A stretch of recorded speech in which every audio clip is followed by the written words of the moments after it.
Class 7 mathematics की class में आपका स्वागत है। आज हम प्रश्नावली 3.3 आंकड़ों का प्रबंधन चैप्टर नंबर 3 में प्रश्नावली 3.3 के क्वेश्चन करेंगे, जो कि दंड आलेख से संबंधित क्वेश्चन है।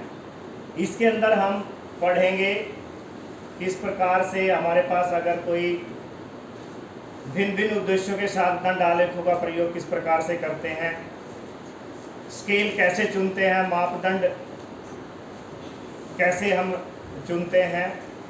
कुछ उदाहरणों और कुछ क्वेश्चंस के आधार पर हम क्वेश्चन देखेंगे। एक्सरसाइज 3.3 पहला क्वेश्चन देखते हैं। निम्नलिखित प्रश्नों के उत्तर देने के लिए आकृति 3.3 के लिए दंड आलेख का प्रयोग कीजिए। देखिए आकृति दिखाई गई है, ये रही, ये वाली आकृति है। विद्यार्थियों द्वारा पाले गए पशु, विद्यार्थियों द्वारा पाले गए पशु, पालतू पशु कौन कौन से हैं? कुत्ते, बिल्लियां, खरगोश, हैमस्टर व अन्य। ये कुछ पशु घर में पाल रखे हैं विद्यार्थियों ने, और विद्यार्थियों की संख्या यहाँ पर दिखा रखी है। ये दंड आलेख है जिसमें इस प्रकार से दंड बनाए जाते हैं। इसको दंड आलेख कहा जाता है, जिसमें बीच में गैप होता है। तो ये चित्र दिया हुआ है, इसके आधार पर क्वेश्चन पूछे गए हैं। ये क्वेश्चन पूछे गए हैं कि कौन सा पालतू पशु अधिक लोकप्रिय है। तो जिस पालतू पशु का चित्र बड़ा होगा वही सबसे लोकप्रिय है। पहला प्रश्न है, कौन सा पालतू पशु अधिक लोकप्रिय है? तो देखिए कुत्ते में जो है यहाँ पे 8 विद्यार्थियों ने पाल रखा है। बिल्लियों ने यहाँ पे देखेंगे तो 10 बिल्लियों को दस विद्यार्थियों ने बिल्लियों को पाल रखा है। खरगोश 2 विद्यार्थियों ने, हैमस्टर यहाँ पे 5 विद्यार्थियों ने, अगर देखें 4 और 5 के बीच में आ रहा है, और अन्य जो है वो 2 और 3 के बीच में, यानी कि 3 विद्यार्थियों ने अन्य पालतू पशु पाल रखे हैं। तो यहाँ पर सबसे ज्यादा बड़ा दंड किसका है? किसका है भाई? बिल्ली। तो क्या आएगा यहाँ पे आंसर? बिल्ली आंसर आएगा। कौन सा पालतू पशु अधिक लोकप्रिय है? तो इसका आंसर हो जाएगा बिल्ली। बिल्ली सबसे अधिक लोकप्रिय पालतू पशु है। इस फिगर में कितने विद्यार्थियों का पालतू पशु कुत्ता है? तो यहाँ पर हम देखेंगे, चित्र में वापस देखते हैं। चित्र के अंदर विद्यार्थियों का पालतू पशु कुत्ता है। कितने विद्यार्थियों का है? तो कुत्ते का अगर देखें यहाँ पे तो 2, 4, 6 और 8 विद्यार्थियों का पालतू पशु कुत्ता है। तो कितने विद्यार्थियों का पालतू पशु कुत्ता है? तो उत्तर आ जाएगा, आंसर आ जाएगा यहाँ पर 8। तो चित्र को देख के हम आसानी से उसका विवरण दे सकते हैं, उसका आंसर दे सकते हैं। अगला प्रश्न पढ़ते हैं। निम्नलिखित दंड आलेख, प्रश्न है हमारे पास, निम्नलिखित दंड आलेख को पढ़िए, जो एक पुस्तक भंडार द्वारा 5 क्रमागत वर्षों में बेची गई पुस्तकों की संख्या दर्शाती है, और आगे आने वाले प्रश्नों के उत्तर दीजिए। चित्र क्या है? दंड आलेख को पढ़ना है। ये देखिए यहाँ पर ये दंड आलेख का आकृति 3.4 में ये है। वर्ष दिया हुआ है 1989, 1990, 1991, 1992, 1993। इसमें पुस्तकों की संख्या 100, 200, 300, 400, 500, 600। स्केल दिया हुआ है 1 इकाई, जैसे 1 इकाई बराबर 100 पुस्तक है, ये 1 इकाई माना जाएगा, यानी कि 100 पुस्तक है। यहाँ पे ये 200 पुस्तक है। तो इस प्रकार से दिया हुआ है। तो क्वेश्चन पूछा गया है सबसे पहले, वर्ष 1989, 1990, 1992 में से प्रत्येक में लगभग कितनी पुस्तकें बेची गई? तो सबसे पहले 1989 में कितनी पुस्तकें बेची गई बताएंगे भाई? 1989 में कितनी पुस्तकें बेची गई? 170 होगा भाई। यहाँ 100 है, यहाँ 200 है। अब इसके बिल्कुल बीच में यहाँ 150 होगा, और इन दोनों के बीच में यहाँ 175 होगा। 170 या 175? तो 175 यहाँ पे आंसर है। 175 पुस्तकें कब बेची गई? 1989 में। 1990 में कितनी पुस्तकें बेची गई? 1990 में भी अगर हम यहाँ पे देखें तो ये देखिए, ये इसके अगर ऐसे देख सकते हैं तो ये बिल्कुल जो है, अगर यहाँ बीच में देखें ये 450 है, 450 से ऊपर है, ये भी 475 के लगभग है, 450 से 475 के लगभग है। तो हम ग्राफ में से देख के आसानी से बता सकते हैं कि 1990 में कितनी पुस्तकें बेची गई। तो 450 से 475 तक पुस्तकें बेची गई, तो 475 ही मान लेते हैं। 1992 में से प्रत्येक में 1992 में कितनी पुस्तकें बेची गई? 1992 में यहाँ देखेंगे, 1992 में यहाँ हम देखते हैं ये जो है लगभग 250 के लगभग, ये 200 से ऊपर है तो 225 या 250 के लगभग जो है यहाँ पे पुस्तकें बेची गई। तो 1992 का आ गया। तो पहला प्रश्न हमारा कंप्लीट हो गया है। किस वर्ष में लगभग 475 पुस्तकें बेची गई और किस वर्ष में लगभग 225 पुस्तकें बेची गई? तो 475 किस वर्ष में बेची गई? मैंने बताया था ना यहाँ पे, देखिए कौन सा है, 1990। 1990 में 400 और 500 के बीच में आ रहा है, यानी कि यहाँ 475। तो 1990 में 475 पुस्तकें बेची गई। किस वर्ष में लगभग 225 पुस्तकें बेची गई? तो 225 पुस्तकें, देखिए 200 और ये 200 से ऊपर जो है यहाँ दिखाई देगा, 200 से ऊपर ये बिल्कुल जो है 1992 में आ रहा है। 1992 में 225 पुस्तकों के लगभग बेची गई। अगला प्रश्न है, किन वर्षों में 250 से कम पुस्तकें बेची गई? वर्ष बताने हैं। 250 से कम पुस्तकें बेची गई, तो 250 से कम ये यहाँ पे आ रहा है, एक तो 1989, तो इसका उत्तर होगा एक तो 1989 और 1992। 1989 और 1992 में 225 से कम पुस्तकें बेची गई।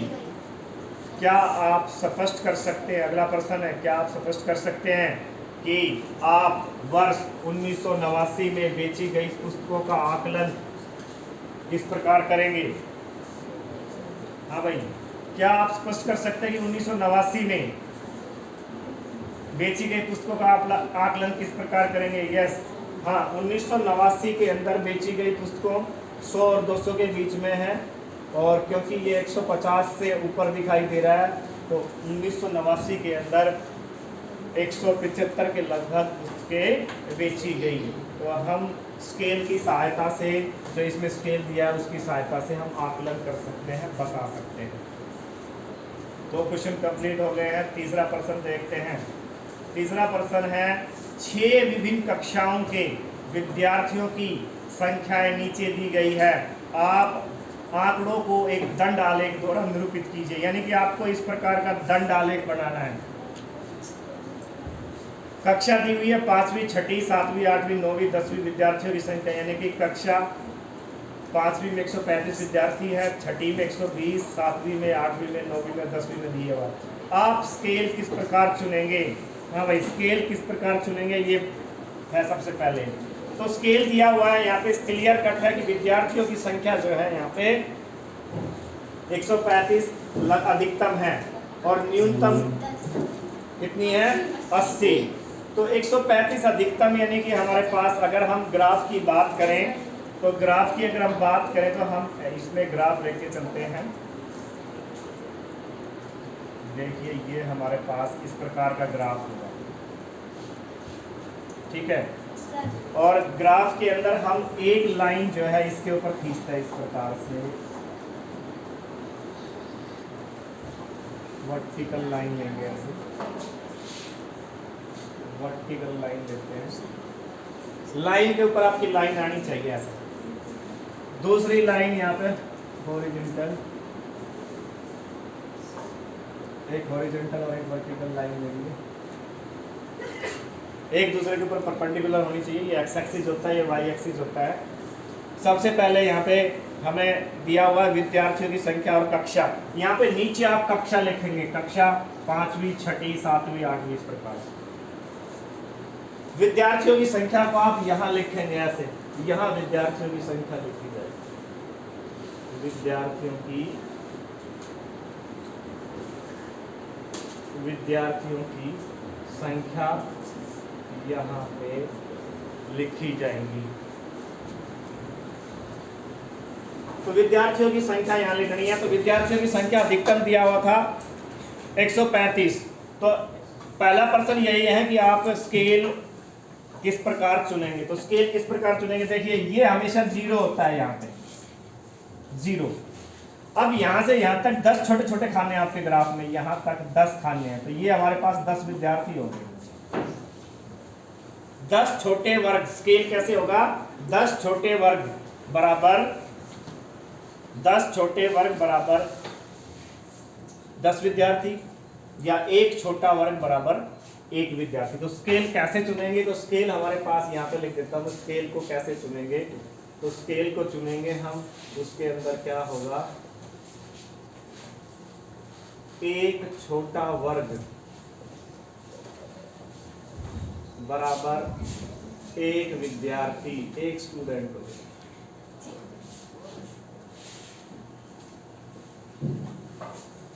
तो 10 विद्यार्थी हो गए, यहाँ पे 20 लेना है आपको, यहाँ 30 हो जाएगा, यहाँ 40 विद्यार्थी, 50 विद्यार्थी, सॉरी यहाँ बराबर बराबर दूरी पे होना चाहिए। ये 60 विद्यार्थी हो गया, 70 विद्यार्थी, 80 विद्यार्थी, 90 विद्यार्थी, 100 विद्यार्थी, 110 विद्यार्थी, इस प्रकार से ऊपर जाएगा 120 विद्यार्थी। क्लियर है? Yes sir. और 130 विद्यार्थी और 140, क्योंकि अधिकतम 130 विद्यार्थी और 140, 135। सबसे पहले बोला गया है 5वीं कक्षा में 135 विद्यार्थी, तो पहला वाला खाना छोड़ दीजिए। यहाँ पे स्टार्ट करते हैं, यहाँ से यहाँ तक, इस पे दंड खींचेंगे। और ये क्लास हो गई हमारे पास 5वीं क्लास, क्लास 5th, 5वीं क्लास। 5वीं क्लास में इसको जो है इस दंड को लेके जाना है हमें 135 तक। 130 और इसके बीच में ये दंड आलेख हो जाएगा 5वीं कक्षा का। ये वाला खाली छोड़ना है, इसको आपने फिलअप करना है। 5वीं क्लास हो गई। दूसरी कक्षा है 6ठी कक्षा, 120 विद्यार्थी, इसको छोड़ देंगे। यहाँ पे ये आ जाएगा 6ठी कक्षा, 120 विद्यार्थी हैं वही। तो 120 हमारे पास देखिए यहाँ पे है, तो यहाँ से लेके यानी कि यहाँ तक आपका आ जाएगा नीचे तक।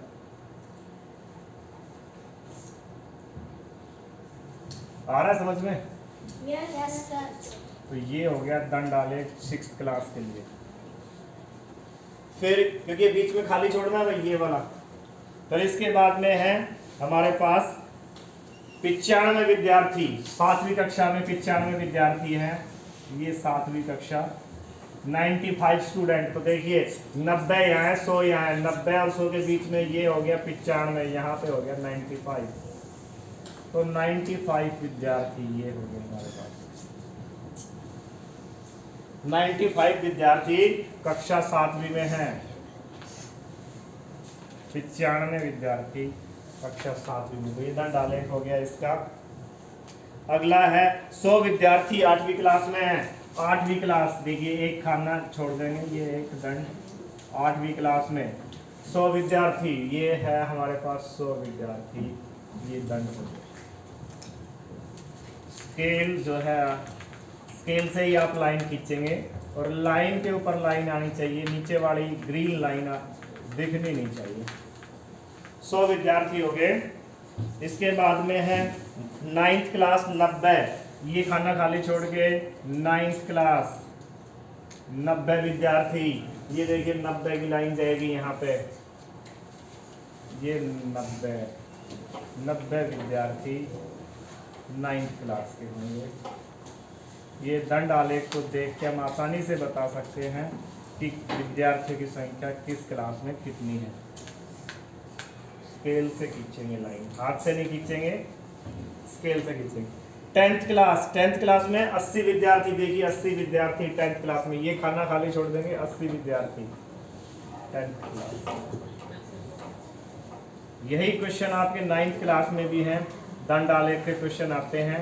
अभी 3 मार्क्स का क्वेश्चन आया था और 1 मार्क्स का उसमें क्वेश्चन पूछा गया था, सेम क्वेश्चन यही ऐसा ही क्वेश्चन था 9th क्लास में भी। तो अभी आप 7th क्लास में इसको सीखिए, इसको हम बोलते हैं दंड आलेख, दंड आलेख, बार ग्राफ, अंग्रेजी में क्या बोलेंगे, बार ग्राफ, बार ग्राफ, बार बार BAR, बार ग्राफ यानी कि दंड आलेख। इसके आधार पर इसमें क्वेश्चन पूछे गए हैं। निम्नलिखित प्रश्नों के उत्तर दीजिए। किस कक्षा में विद्यार्थियों की संख्या अधिकतम है? तो किस कक्षा में विद्यार्थियों की संख्या अधिक है? 5वीं कक्षा में। जिसका चित्र सबसे बड़ा है उसमें सबसे ज्यादा विद्यार्थी है।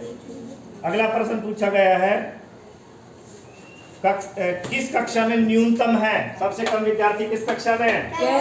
10वीं कक्षा में सबसे कम विद्यार्थी हैं। तो आप उत्तर लिख सकते हैं। अगला प्रश्न पूछा गया है,